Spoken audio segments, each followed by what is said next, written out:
Previously, I made a few episodes on solutions for arm pump, and for the last year, I've had this forearm device collecting dust, so I figured I might as well dig it out and talk about it. And I didn't even really want one, I just wanted to show you the reality of the forearm device. What's up everybody, I'm Mitch, thanks for checking out another video on my YouTube channel.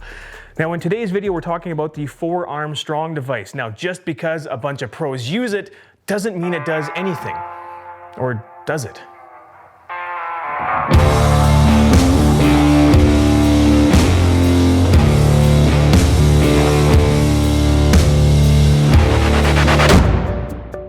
So just in case you're not familiar with what is actually behind the dreaded arm pump, it's just a matter of the increasing blood flow to your arm as you try and make it perform. When we ride and grip the bars really hard with our hands, our body sends blood to that forearm, trying to get it to pick up the pace and perform a little bit for us. The problem is, however, our bodies are not great at getting the blood out of the area, which leads to it building up and causing arm pump and reduced strength. Yeah, so the blood just builds up in there and it really can't get out, and that's what causes arm pump. So if you didn't know that, well now you do. But the question is, how in the world does this thing actually get the blood out of our arm and help us with arm pump? The forearm device is based on the idea of lengthening or stretching your forearm muscles, or at least from what I can tell. By applying the pressure on one part of the muscle and placing a stretch on the other part of the muscle, the idea is that it lengthens the tissue, allowing blood to flow more freely. So basically, it's just stretching, but with a couple add-ons. First, by having that pressure point on there, it can help break up some of the adhesions and break up a bunch of that sticky fascia tissue that kind of gets bunged up on the muscle.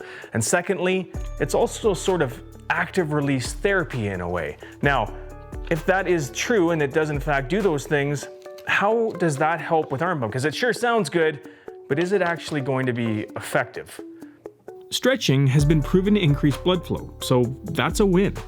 But any stretching will increase blood flow, so just the old-fashioned way will work too. But what about breaking up adhesions for better mobility? Well, again, yes, that's true. It would. But you can also do this the old-fashioned way with various objects. And finally, even with these techniques, will it really help with arm pump? To a small extent, stretching and breaking up some of the adhesions underneath in the tissue and stuff in your arm, that might help your arm pump in some small way.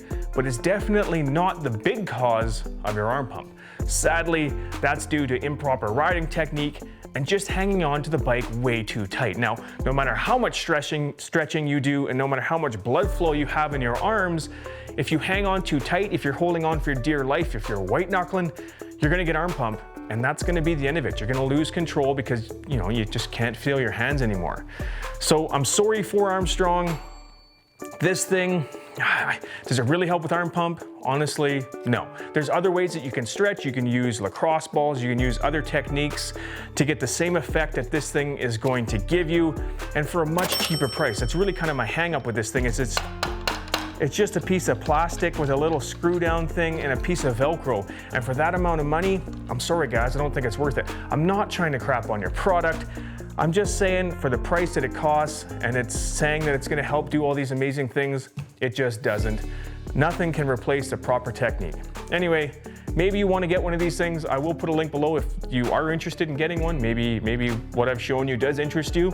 That's fair too. I'll put a link below. Make sure you check out the iRide supplements page. I'll also put a link below to that. I hope you liked the video. Smash that subscribe button for me. You know I appreciate it. Stay safe, ride safe on the track trailer road, and we'll see you in the next video.